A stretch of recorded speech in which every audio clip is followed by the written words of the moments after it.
Welcome to Compass Points, the weekly podcast for CompassKnox.com. CompassKnox.com is your best source for news and politics in Knoxville and Knox County.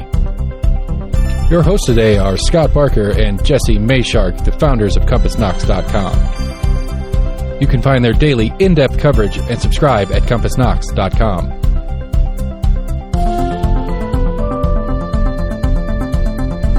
The Compass Point podcast is brought to you in conjunction with Almost an Agreement. Almost an Agreement is a layman's attempt to get a handle on the workings in government and politics that we deal with every day. Check them out at almostanagreement.com or subscribe for free on your favorite podcast provider. If you'd like to learn more about the topics discussed on today's podcast, go to CompassKnox.com and subscribe for in-depth coverage and much more.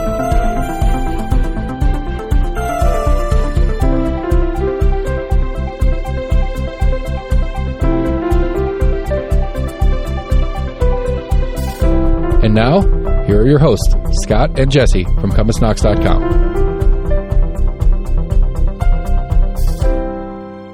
Hello and welcome again to Compass Points, the weekly podcast where we talk about Knoxville government, politics, news, education, business, really whatever gets our attention. I'm Jesse Mayshark, co-founder and co-publisher of Compass, which you can find at CompassKnox.com.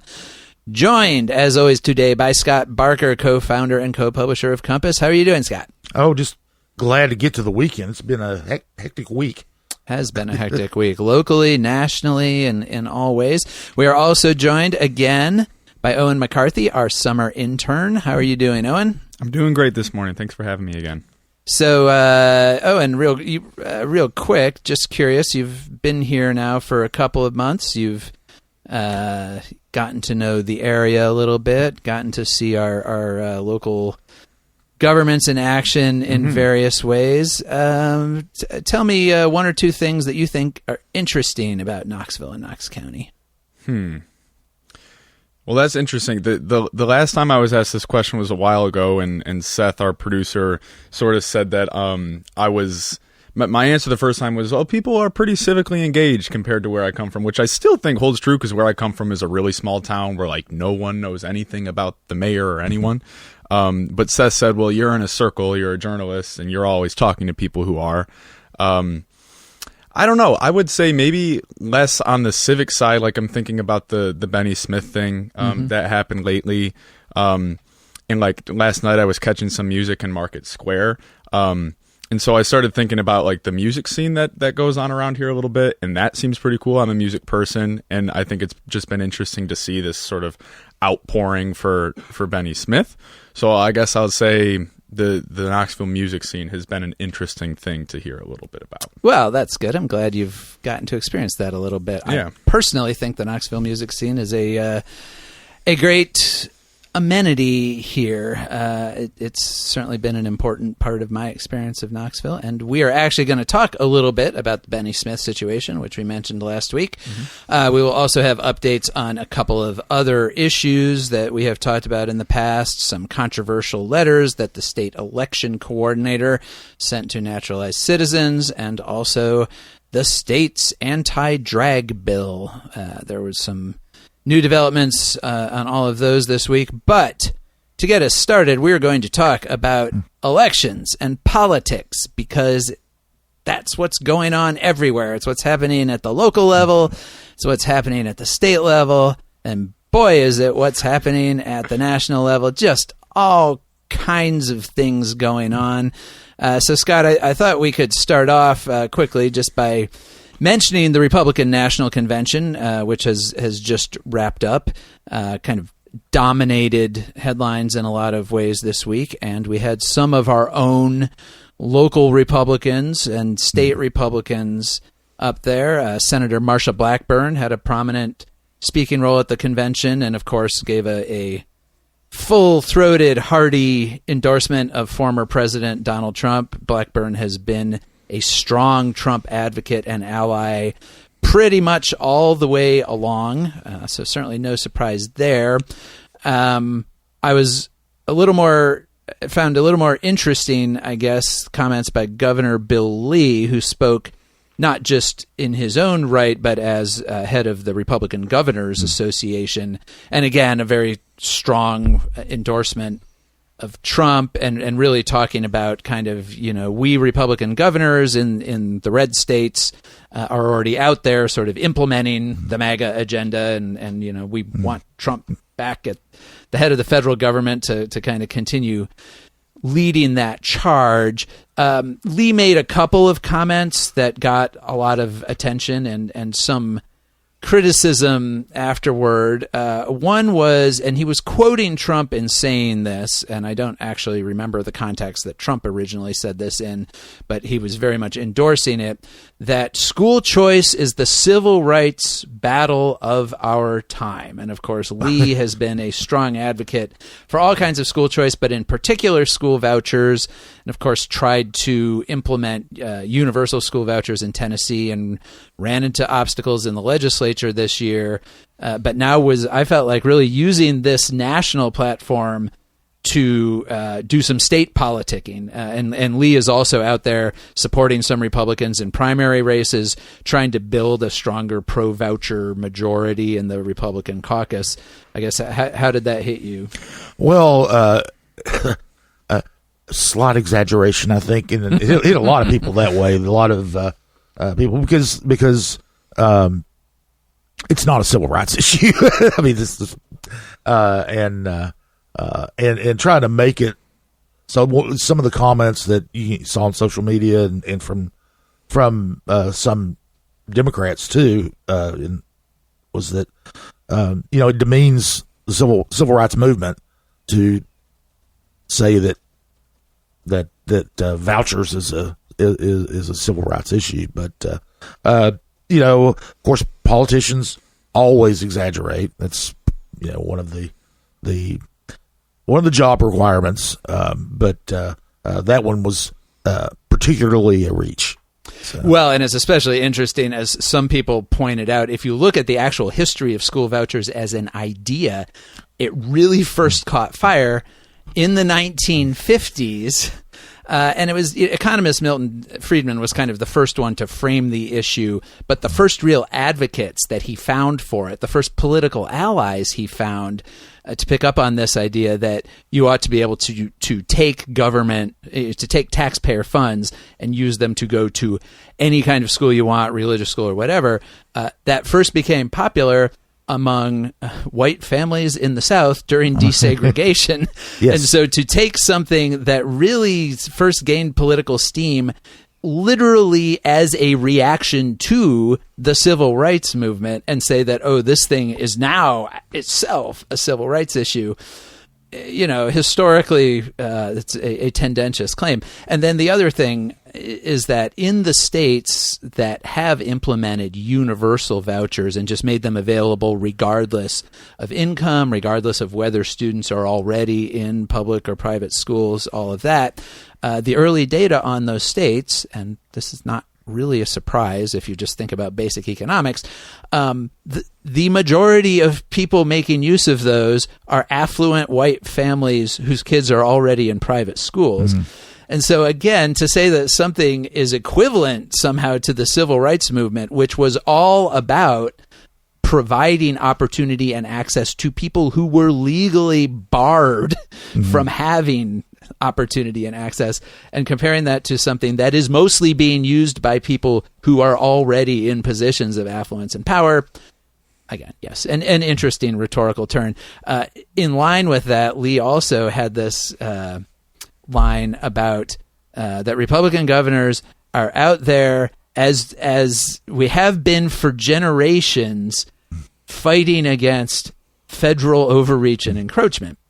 And again, Lee is the governor of Tennessee, and when you think about generations-long fights in Tennessee against federal encroachment, the most obvious ones are that this state fought for generations to preserve slavery and segregation.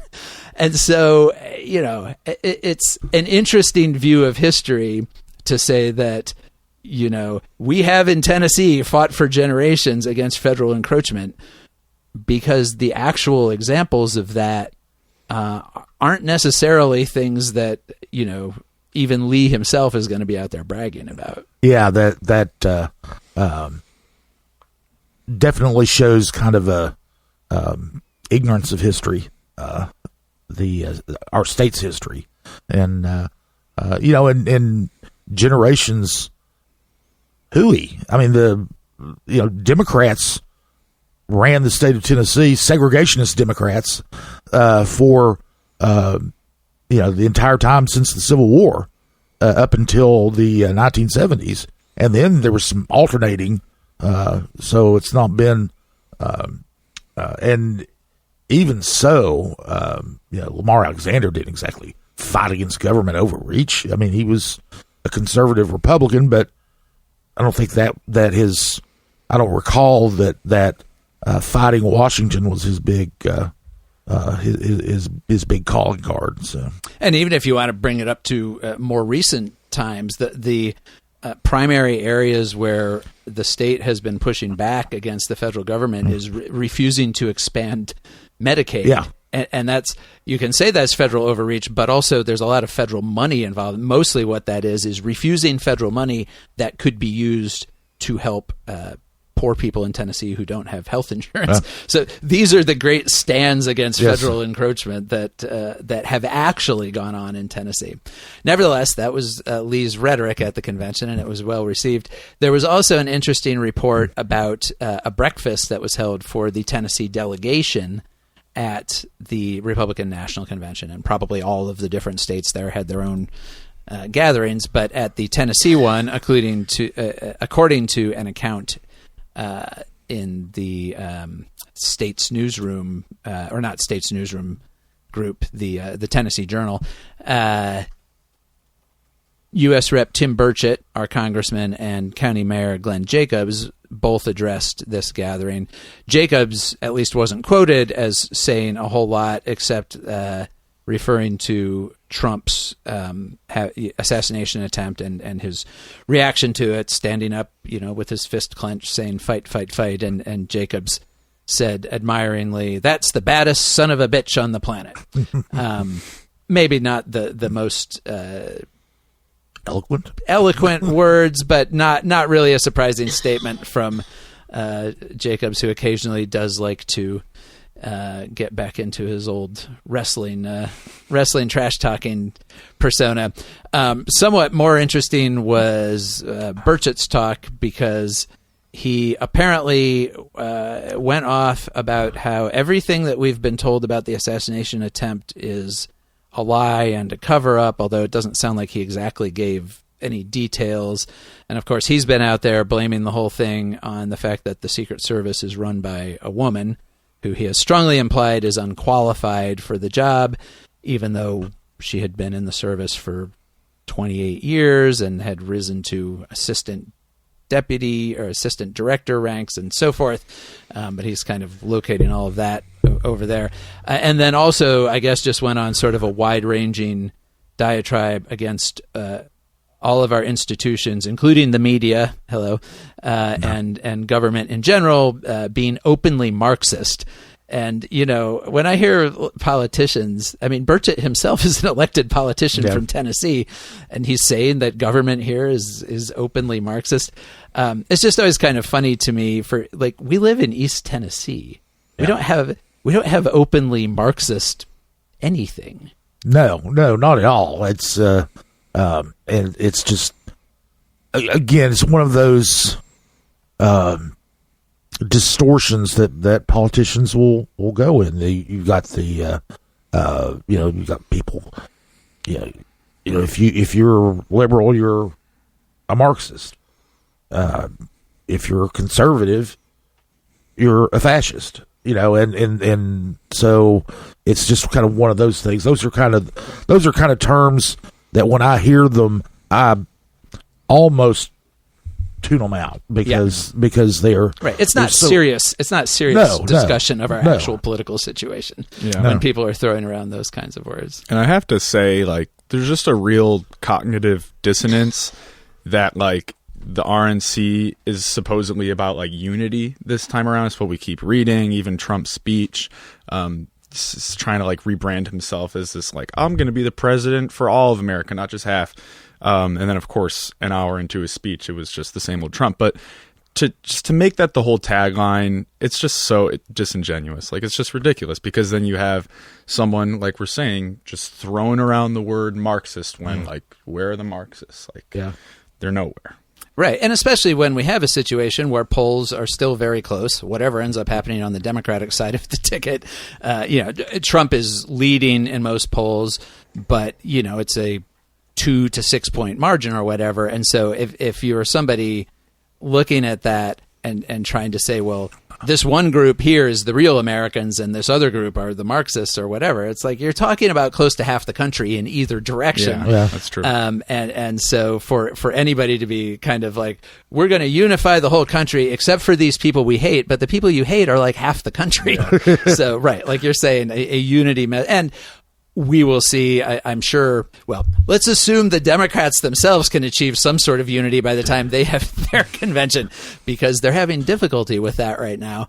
But we will see if they manage any more persuasive unified rhetoric there, or if it is still mostly about, we are all unified against all of those people over there. I mean, I think that's the marked difference. If you go back to previous RNCs, is the party was not nearly as unified around Trump as they are now. That is definitely true. This is the most unified Republican Party that we've seen at a convention. Right, where the inverse was, the inverse was true last time, where the Democrats were much more unified around their plan and their agenda and all that kind of stuff, where right now the Democrats are all over the map. And so right, well, the Democrats are unified in the general sense that they want to try to find a way to win this election, but they're having trouble figuring out what that way is. Right. The how that is the confusing part for them, I suppose. Well, and so we can move on from there to talk about, because we don't usually, of course, talk much about national level politics here, just because there's so many other places where you can hear about that. But we did do our monthly power poll this week, which is a poll of community, civic, political, business leaders in Knoxville and Knox County. And we went ahead and asked, this is the first time we've done this in the almost 6 years that we've been partners in the power poll, but we actually just went ahead and asked about national level issues, about the presidential race, because it has been so all-consuming, because it has been so dramatic between all of the hand-wringing on the Democratic side about Joe Biden as candidate, and then, of course, the assassination attempt against Trump. So we just asked that group of local leaders their preferences in the election, their expectations, and kind of what they might hope to see. And Scott, those answers were, on the one hand, interesting, and on the other hand, in line with kind of a lot of what we're seeing in polls at the national level. Yeah, these were, this poll goes out to, as we said, kind of civic, business, nonprofit leaders. There were over 800 responses to this, so it's a pretty large group of people. And one of the things that's been interesting over the past 6 years. I just want to make one correction. I think it went out to 800, but we had no. It went to. Let me look. Sorry, fact check. Although it's very small here. Yeah, I'm sorry. It went out to 875 and 335 responded. Right. So, okay. I'm sorry. So yeah, it's a pretty. That's a lot of people, and this group tends to, from past polls, tends to skew a little bit left of center. Certainly compared to like the Knox County population as a whole. Right, compared to the population as a whole, does, and it did. In this poll, the one thing that was interesting is almost 6 in 10 said that if the election were held today, they'd vote for Biden.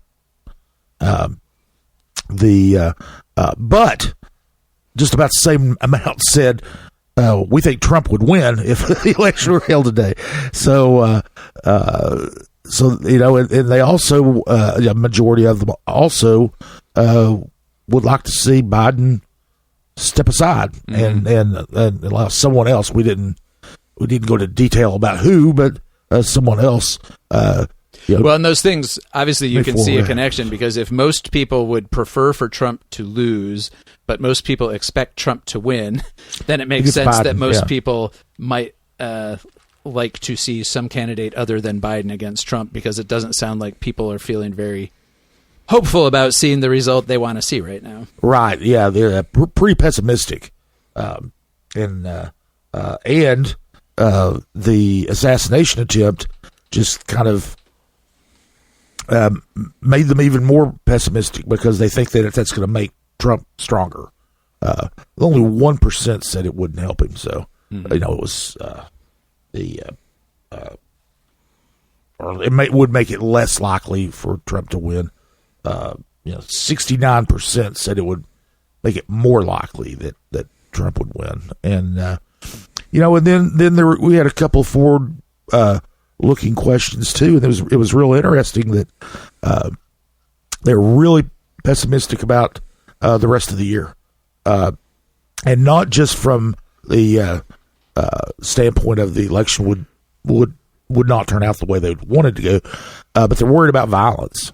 There's a big majority said that they expect more violence during the next few months as the Political violence. Political violence, yeah, not armed robbery at the convenience store down the street violence, but actual political violence, and then there's a high level of concern about the whole stability of the political system.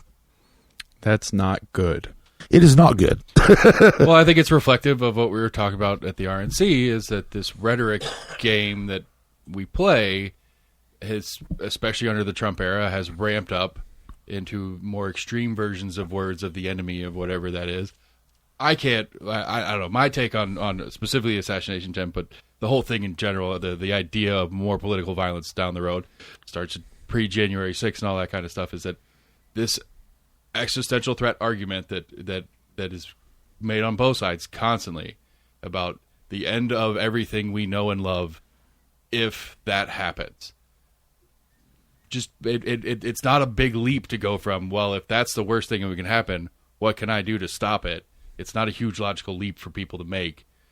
It's not the right logical leap, in my opinion, but it tracks logically that these are the results when we speak like this in mass over and over and over again. Yeah, and there's part of it that I wonder to what degree people are also becoming exhausted by just the constant, the most consistent national polling response over this entire presidential election cycle has been that most people don't like their choices. Most, like 70+% of Americans agreed that they did not want to see another election with Donald Trump versus Joe Biden. And still that's what we've got. And I just wonder if that doesn't speak to some exhaustion of, like, we can't keep going on where every 4 years there's this kind of, and we've been hearing this for a while. I remember in 2012 when Obama was running for re-election, there was a conservative film that made the rounds by Dinesh, the somewhat disgraced conservative commentator Dinesh D'Souza, but it was all about how America was going to end if Obama got reelected, and it was this extremely grim apocalyptic vision of what 2016 would be like. Well, Obama got reelected, America didn't end. Trump got elected in 2016. Now, I think you can make a stronger case that at least some of the institutions of the United States were put to the test during that presidency. But, the country didn't end. We had an election. We're having another election now. And I have seen, some of my liberal friends and so forth online saying things like, assuming that Trump wins, saying, well, we might never have another election. And, I kind of think people need to step back a little bit and think about the realities of the situation we're in, regardless of where you are on the political spectrum. Our country is politically complex in just the mechanics of its systems, and the notion that a president gets elected in 2024, whoever they are, and then you never have another election, there's kind of not a way for that to happen. We have vast bureaucracies set up to and state laws and of course federal laws and of course the Constitution mandating that we will continue to have elections. If people want to be concerned, I think, and this is where the actual fights are going to be and have already been, is in the mechanics of those elections, the conduct of those elections, who actually gets to vote. We already disenfranchise a lot of people in this country. People, in many states, people with felony convictions, for example, can't vote. 1 in 5 black men between the ages of, I think it's 18 and 45 in Tennessee can't vote because of felony convictions. So you can certainly look at things within the system and say that the system's not fair or it's not a truly free and participative process. But, they have elections in Russia. They have elections in Iran. The issue is not whether we're going to continue to have elections. The issue is what form those will take. But I think that's a little less exciting to talk about than for every, on the right, of course, you've long had the kind of militia-minded, people stockpiling guns and ammo and food and whatever ahead of some presumed coming apocalypse. But you get versions of that on the left too. And I think that kind of catastrophizing partly is just more exciting than realizing, no, actually, we're probably going to be mired in a lot of the same stuff we're mired in now. And I mean, you guys could probably be some massive break. You could probably attest to it that the catastrophizing sells papers or ad time on TV shows or on news channels and stuff. There's the fraughtness that is the business model of being in journalism.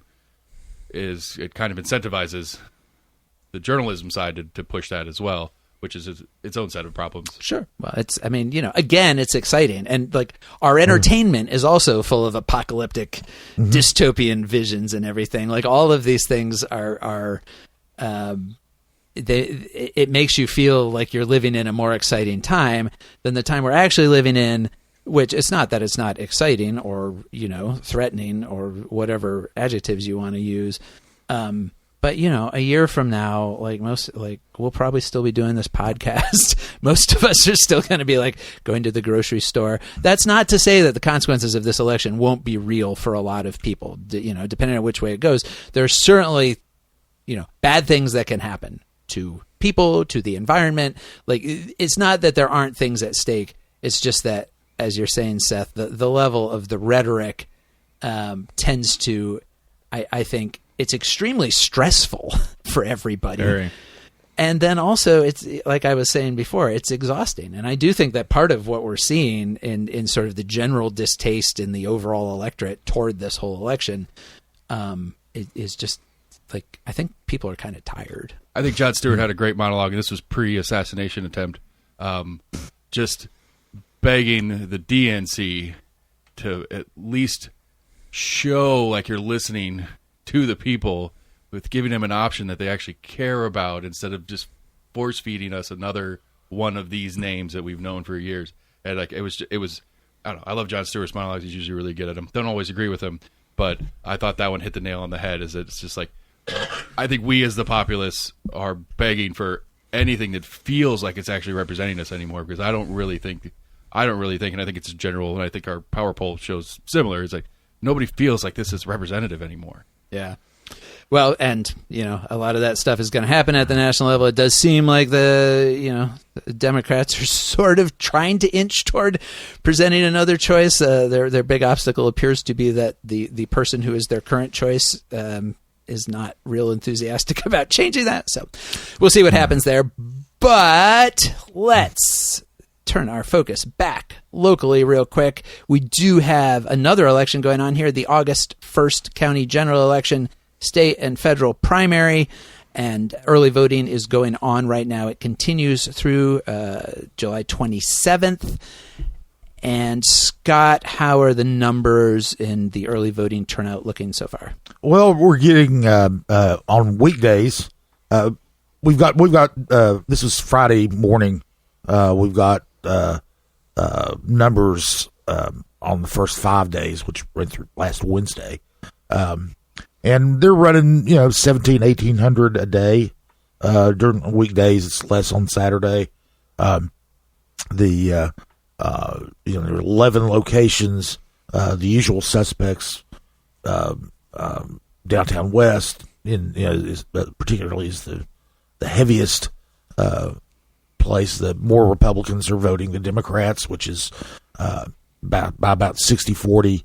It looks about representative of the overall county turnout generally. Right. So at the moment, it's kind of hard to tell if there's any particular impetus more in one party than the other. One thing that's going on is and I have not gone back and looked, primarily because we don't have the numbers in house anymore. I don't know where. I looked for them yesterday and couldn't find them, but the numbers for early voting in South Knox County, Meridian Baptist Church is the location. Generally speaking, one of the lower turnout locations. A lot more people are voting down there. Mm-hmm. Now, you can vote anywhere you want. You don't, if there are a lot of people who might live south and work out west, and they vote at downtown West, or live north and work south and go to Meridian Baptist Church. But I think that is a real indication that 9th district race, county commission race that we've talked about, is generating a lot of interest. Mm-hmm. And we'll try to get some numbers from the election commission next week and kind of see how to quantify that with what happened in 2020, which is the last time this seat was up. And of course, we had Carson Daly running for re-election then, and he was an incumbent, fairly popular one, and not even he didn't even have I didn't even remember if he candidate running against him. So I think that it certainly wouldn't be a surprise for there to be more turnout there than there was 4 years ago, just because you do have a competitive race, and as we said, that's a very interesting race with 3 candidates in it, and if it is driving more turnout, we don't know what that means. Whose turnout is? We have no idea. So that's one of the things about early voting is as I said, you can vote anywhere you want. It just it may mean there's just a lot of people who work in South Knoxville, live elsewhere, and they're voting in South Knoxville anyway. So, but it's turnout's going to be kind of anemic, as it always is. I mean, it's kind of we say it every election is, we talk about how anemic the turnout's going to end up being, and it will be again. So. Right, because there's close to 300,000 registered voters in Knox County, and we're close to maybe 10,000 who have voted. Almost so far. a little bit under 10,000. So that's a pretty small percentage. 9,200 or so after 5 days of a 14-day early voting period. And generally speaking, about half the vote is done early. So I mean, if you take it on out, there'll be maybe 25 to 28,000. The last few days are always heavier turnout. So 28,000 vote early. You double that again. If you got to 60,000 voters, that would still only be a 20% turnout. Yeah, and that's probably there's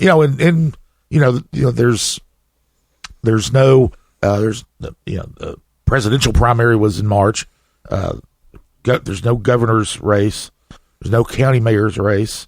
It's just there's not a big sexy contest going on to really draw people countywide. Like we said, the 9th district might be right. There's a couple of lively local district races that'll drive some within their own districts. But when you're counting on local races to bring out voters, we know what happens. Yes, they don't come out. Also wanted to mention we ran our last candidate profile of the competitive races this past week. Caught up with the candidates for County Commission in District 8, and you can find that coverage on our website, along with all of our election coverage has all been moved outside our paywall. They are free to read. They are free to share. If you have friends who are not Compass subscribers and you want them to know what's going on in the election and have good information to vote from, feel free to pass all of that along. The 8th District race is interesting, I think, in the sense that it appears to be somewhat representative of the district. It is the most rural district in Knox County, the most agricultural district. It's the area that expressed the most concern about the new county growth plan and land use plan, the idea that there's going to be more development out there that will eat away at the kind of rural character of the area and also overwhelm its infrastructure. Both of the candidates running, Republican Adam Thompson and Democrat Charles Chandler, are farmers of different kinds. Both of them are conducting their farming operations on land that their families have held for generations, both of them going back well into the 1800s. And Thompson's family used to have a dairy farm. Now it's a cattle and beef farm. And Chandler owns 200 and some acres that he grows lots of trees on, and he is actually a tree farmer. He's a certified tree farmer. He grows Tennessee hardwood and has it, harvested and sold. And both of them, not surprisingly, are running very much with the goal of trying to protect that rural character and landscape as much as they can under the ongoing pressures of growth and everything. And Scott Chandler made the point to me that when he has been out there knocking on doors, a lot of people have told him, we haven't had a Democrat knock on our doors in years, because that is a very Republican district. There's not been a Democratic candidate for county commission there in quite some time. And, I would say because of that, and because there aren't, at least as far as local issues go, there aren't huge dramatic differences, I think, in Thompson and Chandler's perspective. I think one would tend to say that Thompson, the Republican, has a pretty strong advantage there. Oh yeah, just the in that district especially, the very fact that he's got an R by his name is going to be a big advantage. So. Yep. So that is on the ballot. If you live in District 8, you can vote in that race, and you can read about it at compassknox.com.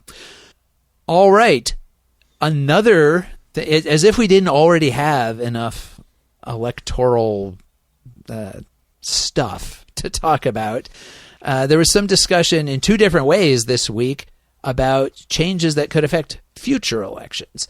And one of those is a proposal that got put forward twice and got withdrawn twice within a matter of a couple of weeks.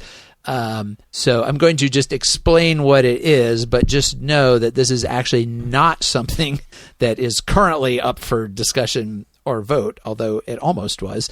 And that was a proposal to expand the school board from its current 9-member makeup. It currently has 9 district representatives.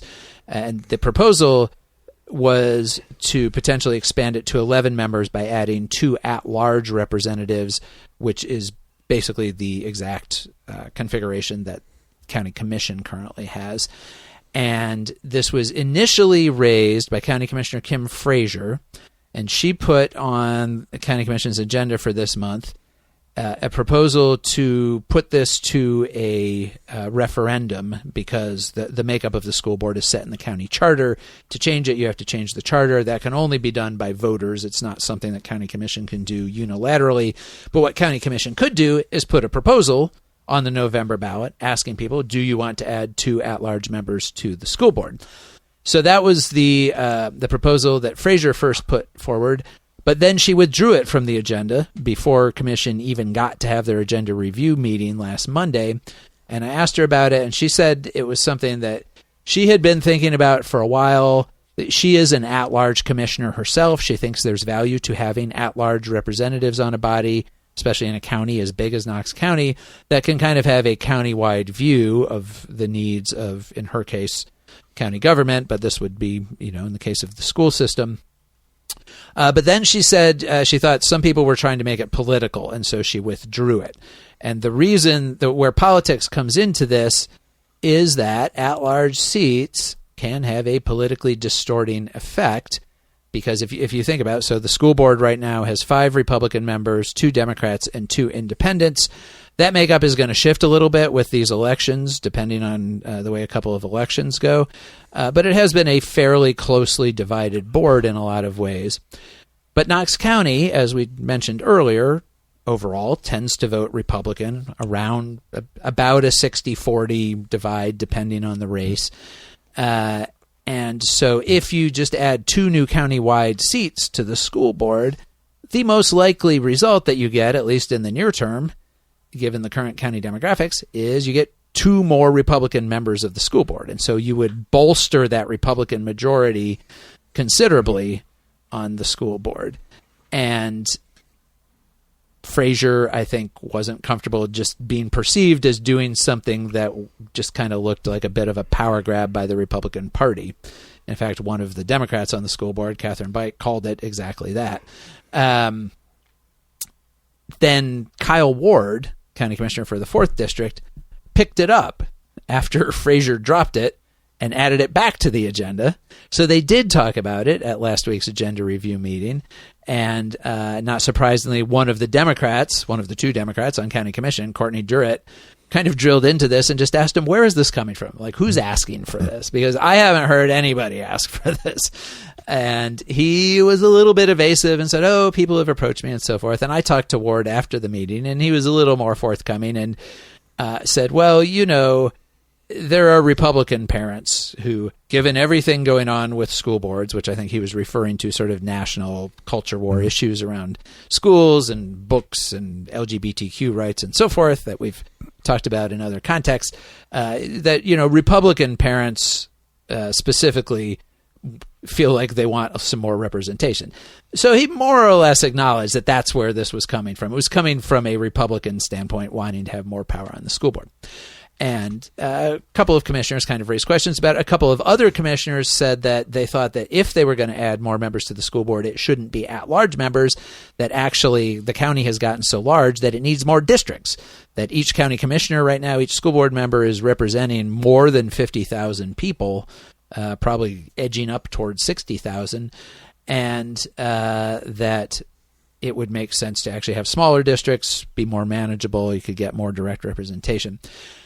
Anyway, we got to Thursday so we wrote about all that. We got to Thursday of this past week, and Ward changed his mind and withdrew it. So it's kind of funny. If you look at the county commission agenda for this coming Monday now, because once things get added to the agenda, get placed on the agenda by a commissioner, they stay there as a matter of record, even if that commissioner then withdraws them. So you actually have this same item shows up twice on the agenda now, once sponsored by Frazier, once sponsored by Ward, and then in both cases it says withdraw at request of sponsor. So it's on the agenda twice, but it's actually not on the agenda at all, and apparently it's not going to be talked about at all on Monday. But it was an interesting conversation that kind of got into the mechanics of, how at-large representation actually works. And I should add that it is true that county commission is currently set up that way with at-large members. City council also has at-large members. But it is true that, they do have somewhat distorting effects as far as representation goes. On county commission, both of those seats are Republican. And so there's already, even if you just look at the district level, there's already a strong Republican majority on commission, although again that could change a little bit with some of the races in this current election. But then you add 2 more Republicans on top of that, and the result of it is that we have an 11-member commission with only 2 Democrats on it. So that means that in a county where, again, around 40% of the voting population votes Democratic, less than 20% of county commission is Democratic. So that has an impact on whose voices get represented. And then, Scott, this also came up in some conversation at City Council this week, and I know you're going to talk about this and write about this more next week, but just briefly, Council is also looking at actually potentially expanding its at-large representation. Yeah, the Council had a work session on Thursday, and they're going to vote on these things on Tuesday, this coming Tuesday. It's about changing the manner in which the city does their elections. If listeners will recall that last year the legislature removed a loophole or a provision that allowed the city to have districts and vote in the only district voters could vote in the district primaries. In the general election, everybody ran essentially at large. I mean, it was citywide, so you could vote for. In the primary, you voted for the person who represented your district. In the general election, you voted for all council members, regardless of district. The state threw that out. If you have districts, they can only, in the primary, can only be held, only district voters can vote for candidates in their district, the primary and in the general election. So the city was going to have to change the way it runs its elections. The default would be that each district, and that's the kind of the easy way to do it is just go the default and do it that way. That happens regardless of whether council or voters change the charter. I mean, they have to follow state law. But after months of thinking about possibly challenging the law in court, they decided to just surrender and deal with it. And one of the things, there are now 3 proposed charter amendments that would go on the ballot in November. In order to do that, they've got to act pretty quickly. They have to have everything ready and to the election commission by August 22nd. They've got 3 meetings, I believe, between now and then, and this has to be an ordinance passed on 2 readings, so they're in a hurry. But there are 3 proposals. 2 of them essentially accept that state default setup. One by Charlie Thomas, who represents the 5th district. The big change it would make would move the 5th district election is held on a different cycle than the other district elections, and it would move the 5th district to that cycle. And that's the primary change that would make. One of the reasons that he wanted to do that was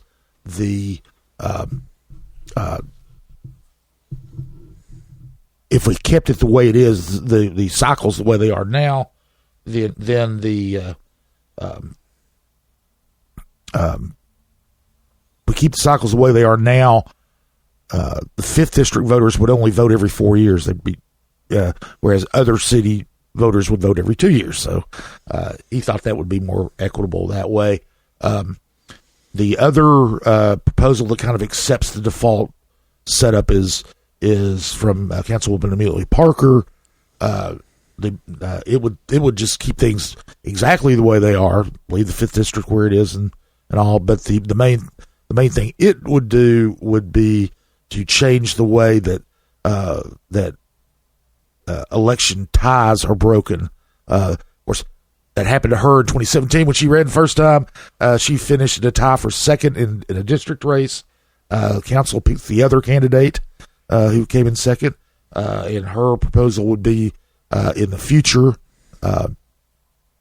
you take the top 2 voting amounts, and if that's 2 candidates, 3 candidates, 4 candidates, if they hit the 2 top numbers, those would go on to the general election. So that's kind of been one of the things that she's right. So you could end up with more than 2 candidates on the general election ballot. Yes. But here again, it would accept that default that only district voters vote for district right. Basically, right. So Parker's proposal accepts the state law as a done deal. We're going to have districts, and we're going to have district-only voting, and then adds this caveat about how you handle ties. And Thomas's essentially does too. Mm-hmm. I mean, hers spells out the district voting. Thomas's really doesn't, but you've got to follow state law. So absent a change like that, then that's then it has to follow the default. Andrew Roberto is proposing something that is radically different from what the default is. But in many ways, it's closer to what we have had for the last 55 years. It would make all 9 council seats at-large seats, technically. Currently, we have 6 districts, 3 at-large seats. This would have 9 at-large seats, but 6 of them would have residency requirements, and those would coincide with the current districts that we have. So that someone who would represent South Knoxville and the UT area, which is currently the 1st district, you'd still have to live there, but the primary would be at large, citywide vote for the primary, and then a citywide vote in the general election. So that generated a lot of interest because a lot of the council members really like being able to represent people from all over the city. That a lot of the council members think that's very, very important. On the other hand, one of the things that district only primaries do is it signals to people in other parts of the city what your district wants. So, if you live in Northwest Knoxville, you may not know anything about the South Knoxville candidates, but the primary would signal, they prefer Joe Blow, so might as well vote for Joe Blow, things like that. So it does raise that concern that the wishes of the area, the district, would not prevail in a citywide primary. So, but it also has support from most of the council members. So, well, it's a little bit of an end run around the state law because it's saying, okay, fine, if you're going to tell us how to run our district races, we just won't have districts. We'll just change the name. Change the name. We'll make everybody, quote unquote, at large. I do have some questions about the exact legality of structuring it so that you still have residency requirements, because that feels like trying to have districts without saying you have districts, and I wonder what the... Well, there are 16 cities in Tennessee, other cities, that do exactly that. But do they have residency requirements? Yes. Really? Yes.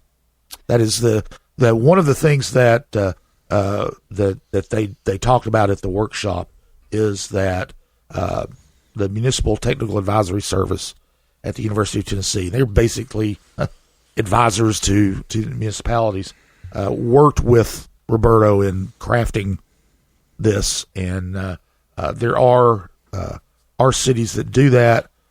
Most of them are smaller, though. I mean, the other big cities in Tennessee have districts. This is, I think Morristown is one that has, and I don't know if Morristown has at-large seats and, or how they do it, but they do have districts with residency requirements. Mm-hmm. So. Well, some of the concerns that get raised about at-large seats, like I said, first of all, there's the kind of representation concern, and obviously the concern from it's interesting on the school board proposal. The concerns came from Democrats, like, hey, you're going to shut Democrats out of the school board, you're going to bolster the Republican majority.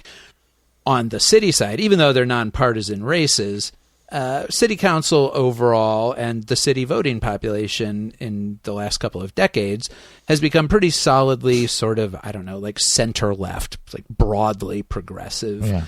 And conservatives have complained about the current system making it harder for conservative candidates to get elected to city council because they all have to run citywide.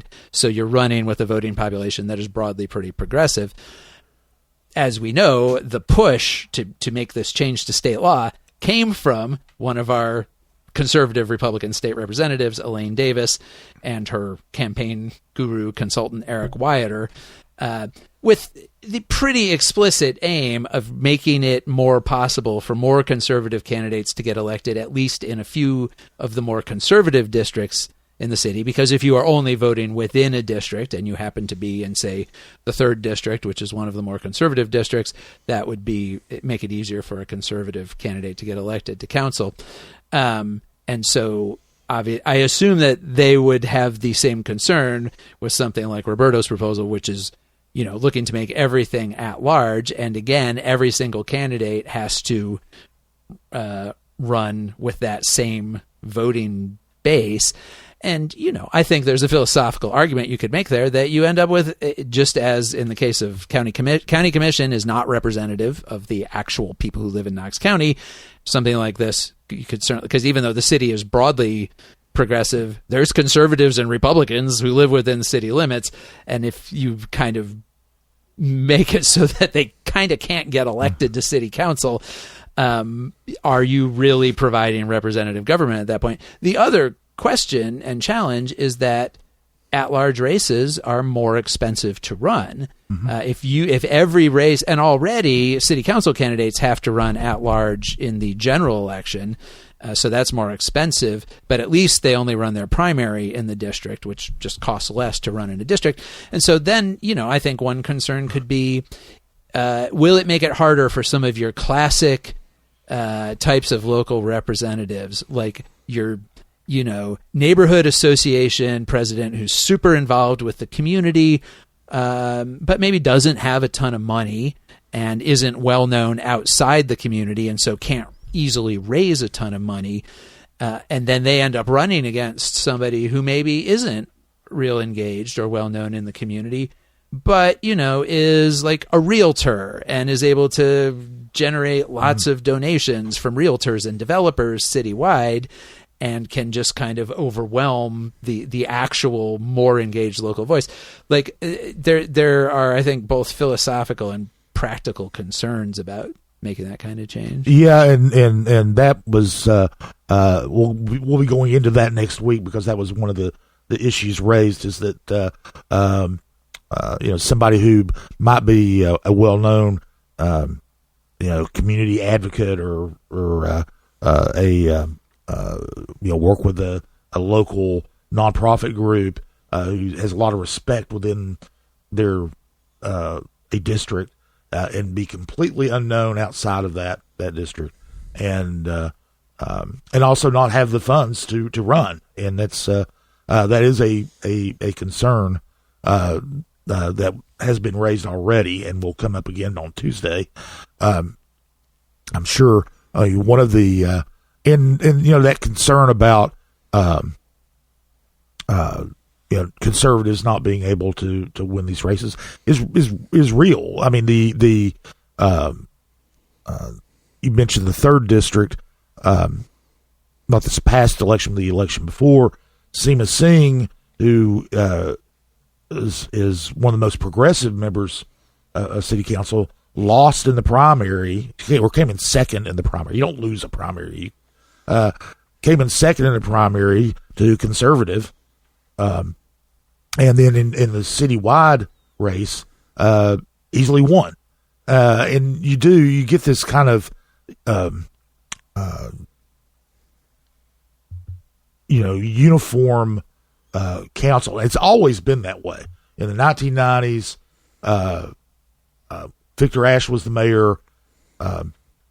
Basically, 7 of the 9 council members were Republicans. Yeah, along it was with him. essentially a center-right council Yeah. versus the kind of center-left council. And now the demographics have shifted a little bit. We've got it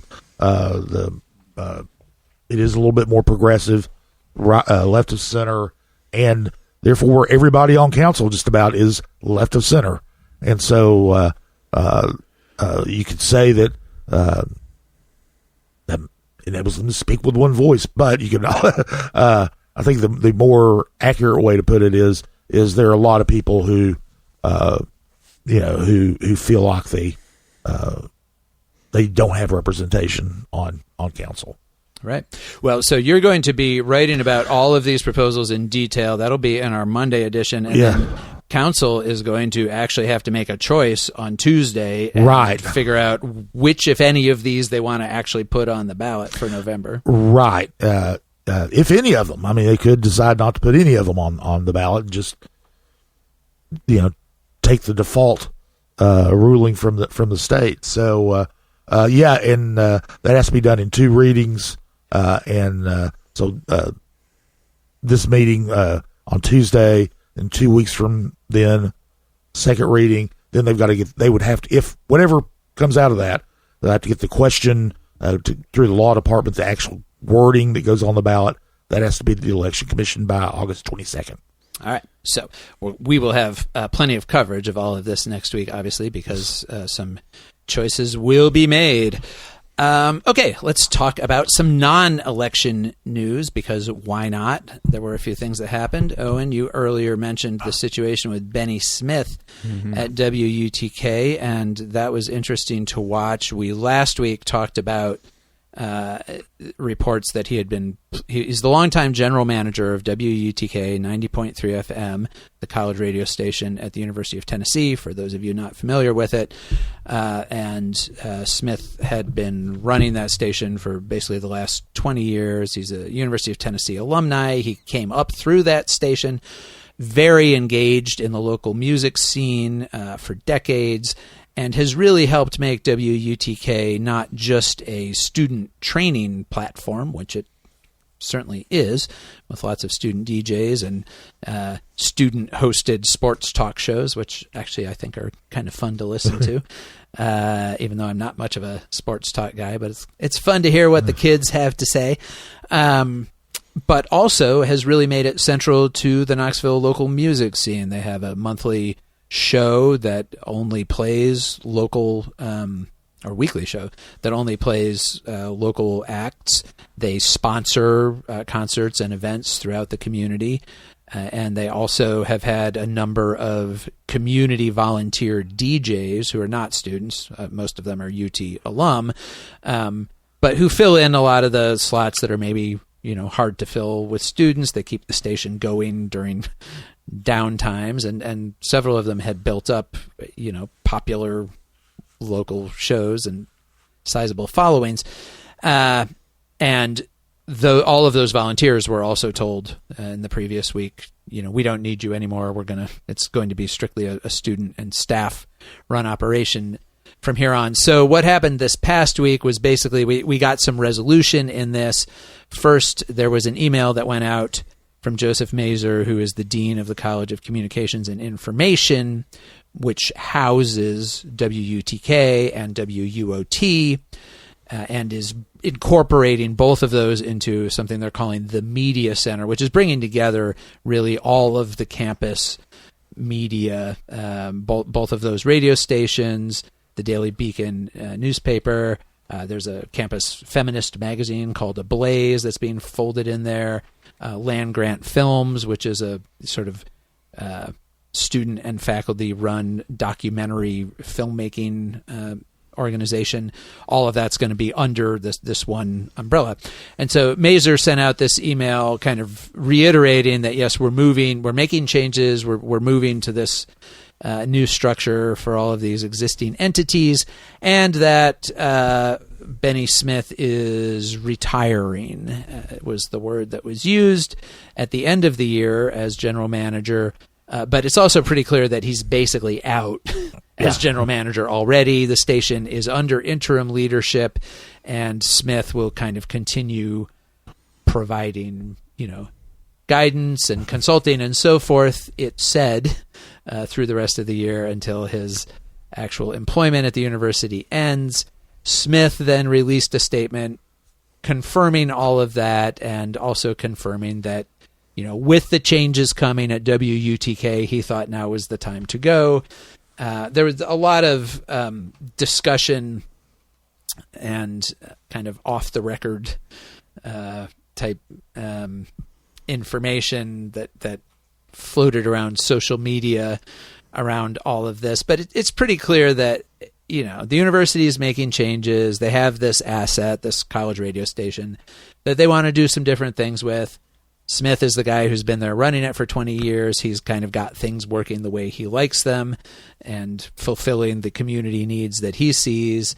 And that vision maybe is not in accord with the direction the university wants to go. I mean, in a certain way, Scott, this isn't shocking. We see this a lot where you have an institution under sort of one leadership for a long time, and then there's some changes up the food chain, and we're going in a different direction, as they like to say. Yeah, they do like to say that. I mean, this was it's pretty obvious that they were whatever changes the changes that they were planning to make did not include keeping Benny Smith on. Yeah, and I mean, I don't obviously don't know what those conversations were exactly like, but it's obvious that there was no place for him at UTK anymore. So they said he's retiring. He said he's retiring. I guess he's retiring. Right. Although I don't think that this will be the last we hear of Benny Smith. Yes, it's hard to imagine a Knoxville without an engaged Benny Smith out there doing one thing or another. So we will we'll see what happens. And of course, on a personal note, like I've known Benny for. He's one of those people that it's hard to remember when you met him. I think probably a lot of people in Knoxville feel that way, but let's say a long time, probably going on close to 30 years, certainly more than 20. And I've always been impressed with the work that Benny's done, both at the radio station and in other capacities, really to nurture and promote the local music scene. And there's nothing in any of the plans that have been announced for WUTK that say they won't continue to be engaged with the local music scene. I guess we'll just have to see. But it'll be different, and I think we all wish Benny well. Given the reaction of a lot of the people who make up the local music scene, the first thing that would have to be done is a lot of fence mending. Yeah. There are a lot of people who in the music community who admire and respect Benny Smith and were pretty angry that he's leaving. And but whatever he does, we wish him well. Yep. All right. Let's see, a couple of other things to mention. So there was this interesting thing that happened in June that we wrote about. Mark Goings, who's the state coordinator of elections, his office sent out letters to 14,375 Tennesseans who are registered to vote, who are naturalized citizens, saying to them basically, are you sure that you're a legal citizen? And that this was based on comparing records of people who, when they first applied for driver's licenses in the state of Tennessee, checked the box that said they were not an American citizen, and then comparing that list to people who are registered voters in Tennessee and saying, basically, it says here, when you got your driver's license, you said you weren't a citizen, and yet it says here that you're registered to vote. We are concerned about this, and you must let us know what's going on, and please submit documentation showing that you're eligible to vote. And of course, as we talked about here before, this is not an unusual situation because you don't have to be a citizen to get a driver's license. So for people who are here, who are legal alien residents, people who have a work visa or otherwise permission to live in the United States, you can get a driver's license. You don't have to be a citizen to get a driver's license. And in fact, a lot of people have to get driver's licenses because if you are here to work legally at Oak Ridge or UT or wherever it is, you need to be able to get around. You can get a driver's license. And so then some number of those people go on eventually to become naturalized citizens. And then once they're citizens, they can register to vote. So although this letter implied that there was something suspicious about this, in fact, there's nothing suspicious about it. It's just how it works. It's the normal path for people who become citizens in this country. But the letter had a fairly threatening tone and didn't quite come out and say that if you don't provide us additional documentation, you're at risk of violating election law. You might not be able to vote. You might be breaking the law. It didn't quite say that. It just strongly implied it. And there was a lot of pushback over this, and the ACLU of Tennessee basically sent a letter to Goings' office saying, you're violating federal election law by doing this, and walk this back or we're going to sue you. And so Goings' office this past week essentially did that. They walked it back. They clarified. They came out and said, no. These letters were just helpful reminders to people that, hey, you might not realize that you said you weren't a citizen and now you're registered to vote. And if there's an issue there, let us know. If you're not actually eligible to vote, let us know and we'll take you off the rolls.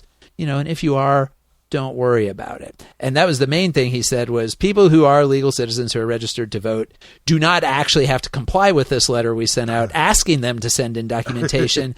That was just to be helpful. If you don't send in documentation but you're still legal, don't worry about it. You'll be fine. We're not going to stop anybody from voting. And they blamed the ACLU and other people for raising concerns and, scaring people about this. It's like, you're the ones who sent out the threatening letter in the first place. It's not the ACLU that scared people. I mean, the way that letter was written, it definitely did have a sort of threatening tone, and threatening enough that the state said, well, we did get 3,200 people send us in their citizenship documentation. 3,200 people don't do that unless they're worried. They don't just say, oh, well, that was nice of the state. Sure, I'm going to go ahead and go to the trouble to send them my citizenship information. No, they were concerned. But that also means that, I think they said there were 300 people who contacted them and said, no, you can go ahead and take me off the voter rolls. They didn't say why. My guess is those are probably mostly people who don't live in Tennessee anymore, who are I'm not even there anymore. But regardless, they say, no, the people who didn't send in their documentation, they're fine, and we're not going to be stopping people from voting just because they didn't comply with this. But, if you take their clarification at face value that this was only ever intended to be helpful, it raises the question about well, what was the point of this whole exercise in the first place? So I guess that's put to bed for now. The ACLU could still potentially, challenge it just on the basis of the original letter, but it seems like it's kind of settled down. The other thing that we wanted to follow up on, we had talked a lot last year about the state's anti-drag performance bill that got passed and then had been blocked by a federal judge in Memphis, saying that it could have a chilling effect on First Amendment rights because the way the law is written kind of makes it sound, again, it's not super explicit. It includes male and female impersonators in a category that it calls adult cabaret, which also includes, topless performers and strippers and so forth. And so the allegation in this lawsuit challenging it was that the way the law is written, it makes it sound like merely having somebody in drag would somehow put you in violation of the state's obscenity statutes, and you could be prosecuted if it was done in a public place where anybody under 18 could see it. And the judge who blocked it agreed with that and said, yeah, the way this law is written, it does kind of make it sound like any drag performance at all could be found in violation. The state challenged that. They appealed it to the 6th U.S. Circuit Court of Appeals and said, no, you're only in violation of this if you are presenting material that is quote-unquote harmful to minors. And that has a specific definition in state law that's tied into obscenity law, and it includes a whole category that says something is not harmful to minors if it has literary, artistic, scientific, or political value to a reasonable 17-year-old. And the reason that the state standard is set at 17 is that everybody under 18 is considered a minor in Tennessee law. And so any laws that restrict things to minors include 17-year-olds in their kind of catch basin. And courts have long recognized that 17-year-olds are not the same as 2-year-olds. They're not the same as 5-year-olds. They're not the same as 10-year-olds. And so if you want to restrict something to all minors, the standard we have to use is 17-year-olds. You can't use a standard that applies to 5-year-olds because then you're catching everybody between 5 and 17 in that net, and that's not reasonable. And so the Memphis theater troupe that had sued over this law because they present drag performances, they said that they were, because of the vagueness of the law, that they were afraid that a zealous prosecutor or police officer or whoever could prosecute them under the law, because the law does kind of make it sound like if you include drag in any way in your performances, that you're in violation of these statutes. The ruling from the circuit court was interesting, and the way you saw this reflected in headlines was circuit court upholds Tennessee drag law, which is broadly correct. What they did was they dismissed the claim by the Memphis troupe because they said, well, Memphis troupe, the group is called Friends of George. Friends of George, you are not at risk of prosecution under this law because you say yourselves that you present theatrical performances that are all ages, that have, artistic and social or scientific, not scientific maybe, but, that have literary artistic value to 17-year-olds. Therefore, what you're doing is not obscene, and this law is only blocking things that are obscene or harmful to minors under this standard. You're not at any risk. Don't worry about it. Case dismissed. And so Attorney General Jonathan Skrmetti declared victory on this and said, yes, this shows that our law is very reasonable. The interesting thing about this whole argument is that this is what people said about this law in the beginning, was that this law was trying to assume that drag performances were obscene, and like a lot of the arguments against this law from drag performers, the LGBTQ community, was that that's not true. Drag performances are not inherently obscene, and you're making it sound like they are. And so now we have the 6th District Court essentially saying the same thing, saying, well, drag performances aren't obscene under the state's own standards, which is what people said in fighting this bill in the first place. Like, people who were against this bill said, we already have obscenity standards. Our drag shows don't violate it. And so by putting male and female impersonators into this category, you're creating a sense that we're violating obscenity laws, but we're actually not. And that's kind of what this ruling also said. So even though Skrmetti declares victory on it, the way the ruling's written, I think, is going to make it hard for anybody to bring an actual prosecution of this, absent somebody going out in public and, literally doing a strip tease or doing something that would violate that standard. So that's one interesting thing about it. The other thing, I think, we talked last week about changes or a couple weeks ago, in the school system's library materials policy, which is pegged to another state law that just passed this past year that says, it lists a bunch of categories of materials that are not, and this says this in the law, are not appropriate for all ages K through 12. And those are anything that includes nudity, that includes depictions, or descriptions of sexual conduct, that includes excess violence. But what that law does not do is refer to the state's harmful to minors standard, which brings in that whole scientific, literary, artistic context that anything has to be viewed in. And in this discussion at our own school board here, the county law director and the county the school system's library director basically said that, yeah, this is a change for us because up until now, in considering library materials, we have been under this standard where you have to consider the context of the material and consider its potential value to a user at the age of 17.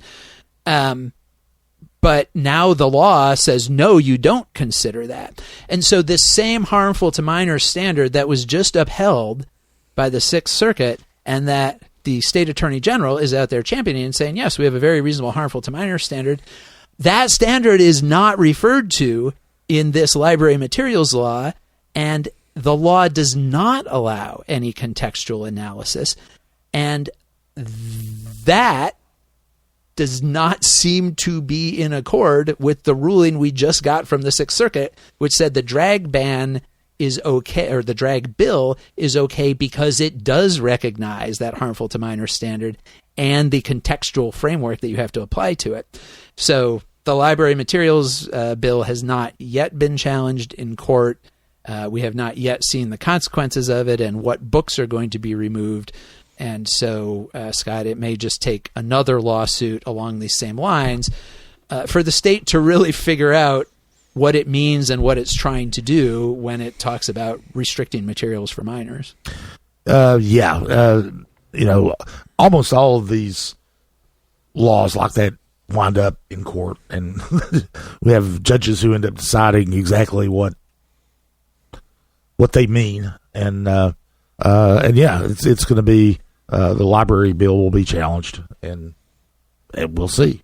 Yeah, and it's interesting. The Sixth Circuit specifically referred to an existing Tennessee state Supreme Court decision on obscene materials, which incorporates that harmful to minors. It's where that harmful to minors kind of test came from. Mm-hmm. So we have existing state court precedent for it, and basically to do anything else would require overturning precedent that has just now been relied on by the Sixth Circuit in its decision. So that could be an interesting case if and when it comes. And you're probably right. It's more a matter of when than if. Mm-hmm. Okay, let's look ahead real quick to what's coming next week. County Commission is meeting on Monday at 5 o'clock in the main assembly room of the City County building. The agenda is pretty light. The only thing that really generated much discussion at the Agenda Review Committee last week was that proposal by Kyle Ward about adding school board members, which has now been taken off. And so I think we anticipate that being a pretty brief meeting on Monday. Scott, City Council's meeting on Tuesday, maybe not so brief.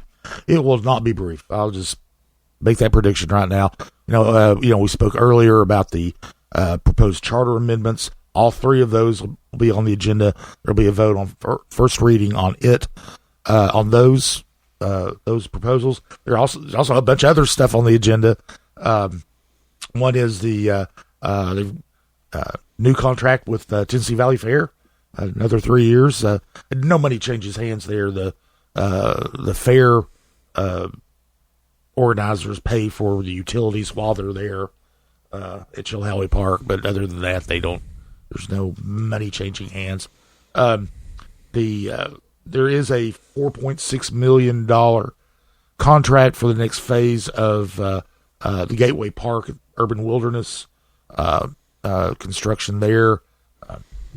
And then they're also spending nearly $1 million, if it's approved, to renovate the executive offices on the 6th floor of the City County building. So, not sure that it's all of. I don't believe it's the entire 6th floor, or city half of the 6th floor, but good chunk of it. So. Are we getting any gold-plated toilets or anything up in there? We don't have the specificity to that degree yet, so we'll see when it comes in. We'll keep an eye out. Yeah.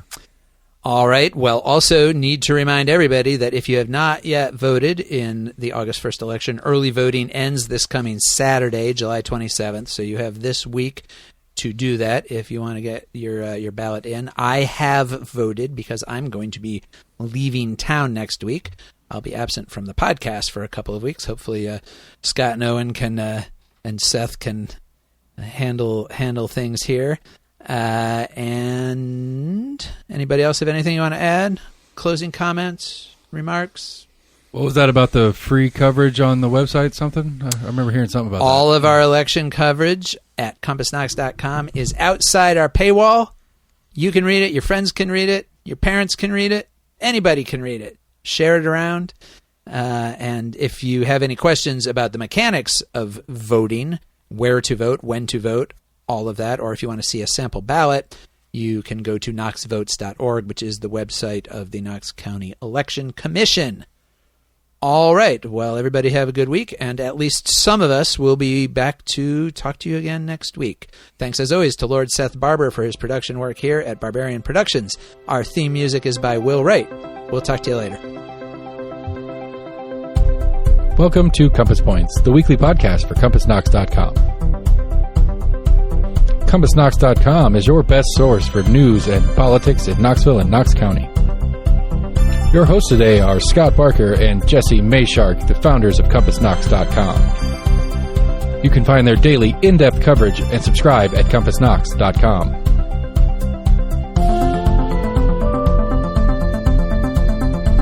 The Compass Point podcast is brought to you in conjunction with Almost an Agreement. Almost an Agreement is a layman's attempt to get a handle on the workings in government and politics that we deal with every day. Check them out at almostanagreement.com or subscribe for free on your favorite podcast provider. If you'd like to learn more about the topics discussed on today's podcast, go to CompassKnox.com and subscribe for in-depth coverage and much more. And many thanks to William Wright for composing our theme song.